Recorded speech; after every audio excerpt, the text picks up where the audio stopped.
Hello there, I'm Sarah, your natural endometriosis expert. Welcome to my podcast. This is the place to be for information, advice and tips on managing your endometriosis naturally.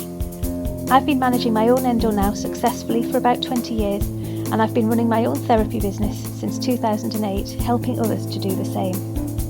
If you're curious to cut through all the noise and rubbish that's out there and learn the key to managing endometriosis with minimal reliance on drugs and surgery, then this is the only podcast you'll need. Let's get started.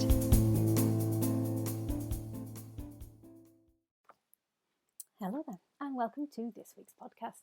So this week's podcast, we're just going to go back slightly to symptom-based questions because I've had a couple of questions around this topic over the last couple of weeks.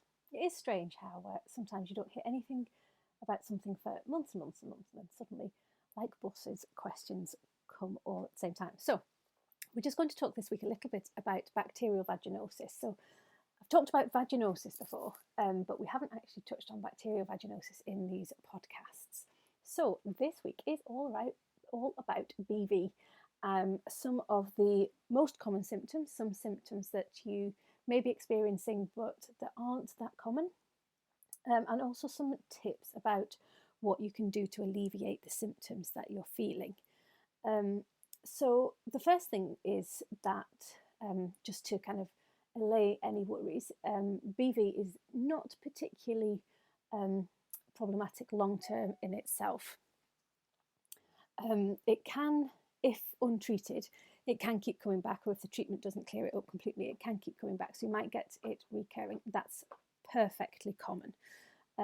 So not to worry about that. It's not an STI. You may hear some places that it can increase your risk of getting an STI.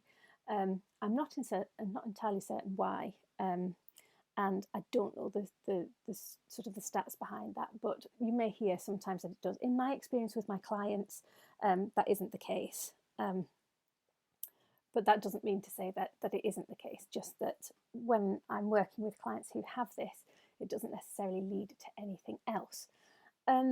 Again, there's reports that it can lead to implications during pregnancy, or even sometimes you may read that it can sort of mess with your chances of getting pregnant. And again, I can't comment on that. I can't disprove it. I'm sure that that's completely true. I have no anecdotal evidence either to support or to contradict it. So the main thing to do, though, if you're reading all of this and you think you have BV or you know you have BV, is not to worry. So one of the big things I see with my clients is stress and anxiety. I know you hear me talk about this a lot of the time, but stress and anxiety can make the symptoms of BV worse. And I'm going to talk through a little bit about why, but also some things that can make it worse, as well as stress and anxiety. So when we're talking about BV, essentially what is happening is the bacterial balance around your vagina and the really delicate skin down there is changing. It's imbalanced, and that is leading to things like itchiness, maybe even like a rash type breakout. It can also lead to a discharge which can be quite dark in colour, can be quite smelly. You might notice kind of a slightly pungent, if that's possible, slightly pungent smell in the discharge as well. It's more common after sex or after penetrative sex, but it doesn't necessarily follow that that's the case. It can actually happen a couple of days after sex, or absolutely no link to sex at all. Sometimes it's triggered by things that you eat. So again, if you can, again, you'll hear me say this all the time, if you can track when it's happening, think back to what you've eaten in the last 24 hours. That might give you some indication if it's anything to do with diet, or also constipation as well. So link it to if you're feeling constipated, if you're having IBS type symptoms, any IBS type symptoms. So having to go urgently, or sort of loose stools, anything of that ilk. Bloating, that's quite common as well, to get bloating alongside BV. And it's all part and parcel of the same thing. So it's sounding pretty horrific, but it's nothing really to worry about at all. The main stress and anxiety that comes with BV is the fact that people are very concerned, women are very concerned that other people will notice what's going on. So other people just generally might notice the smell if you have an odour with the discharge, or even during sex. So especially if you're with a new partner, but not limited to a new partner, obviously. But if you're having sex with a new partner or anyone, then there's anxiety that that smell might be noticed. So the first thing to say here is chances of anybody else noticing the smell is very slim. I've been there, so I know that anxiety is real, and it's very, very hard to combat. But primarily or normally, when you smell it yourself, it's because you're essentially on the toilet.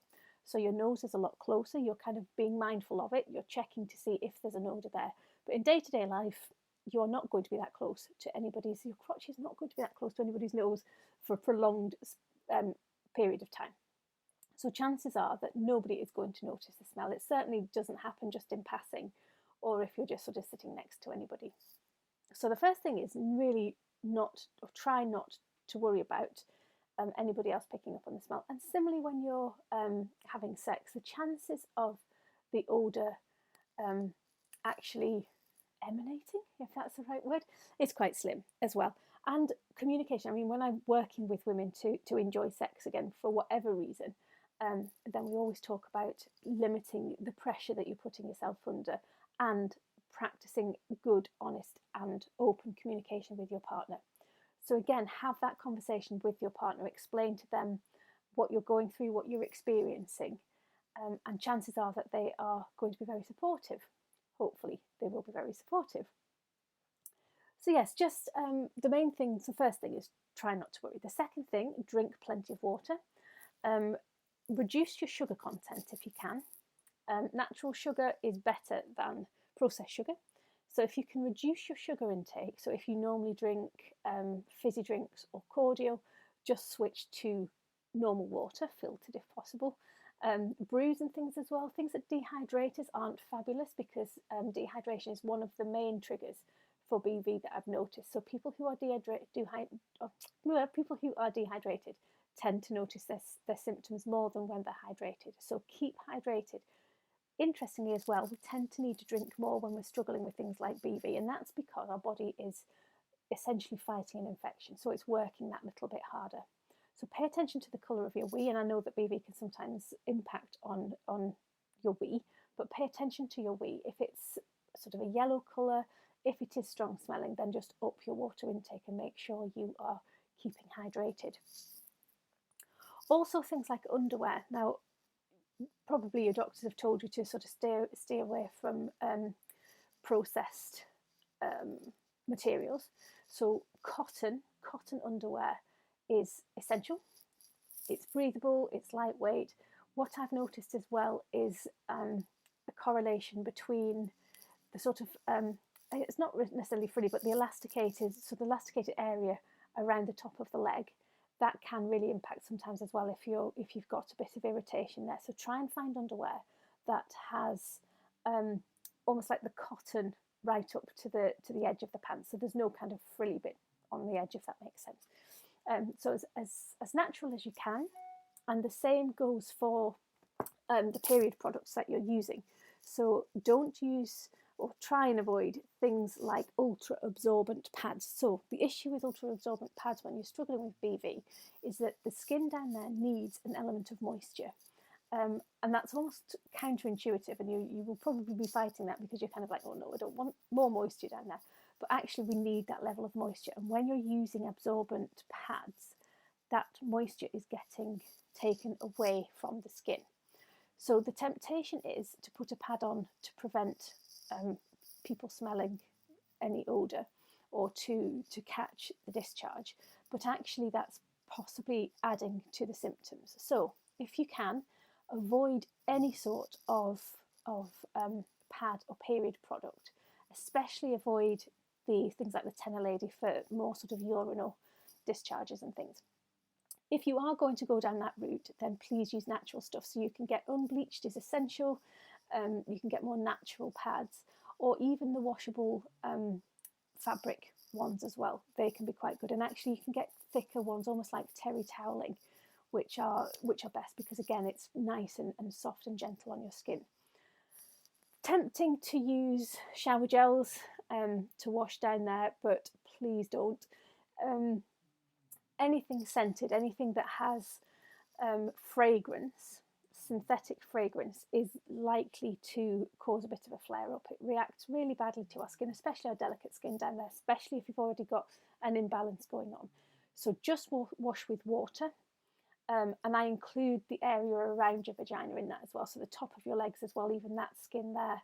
Avoid shaving, avoid waxing. Now, the thing I say, and again, it's really, really difficult for anybody when they're struggling with things like this, because it's the same with period shame. It's the shame and the embarrassment that actually causes the bulk of the issues.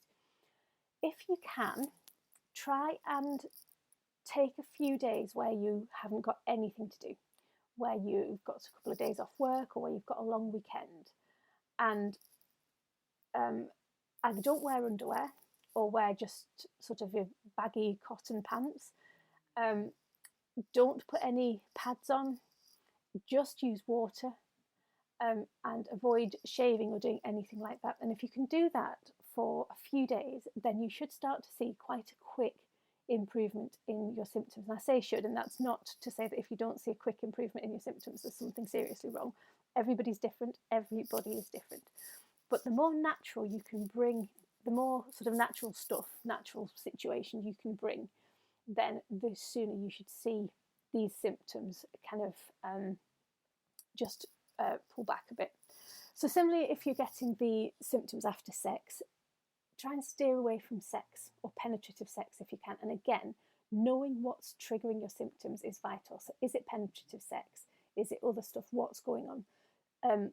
Avoid at the same time your triggers. So take a few days where you're doing all of those natural things, where you're just washing with water, where you're not anxious that somebody's going to smell you, because that's a key thing to getting over this, where you can drink loads of water without fear of having to rush to the toilet every 2 minutes if you're somewhere like work or somewhere like that. And try to avoid the triggers that you know are your triggers. If you are getting bloating and things, then just see as your other symptoms decrease, see what happens to things like bloating, to your IBS type symptoms as well. And then notice if they start first and then your symptoms return, or the other way around, because it's really, really interesting to see. I talk a lot about cause and effect, about triggers and about symptoms. You could have a symptom that's a trigger for something else. You could have a trigger that triggers other symptoms for something else. So as soon as you start to understand all of your intimate areas, if you will, but all of your menstrual cycle, everything that relates to our hormones and to the bacteria and things that's in our gut, in our vaginal area, all that kind of thing, the more that you're connected, the more that you understand, then the more that you will be able to prevent things like this happening.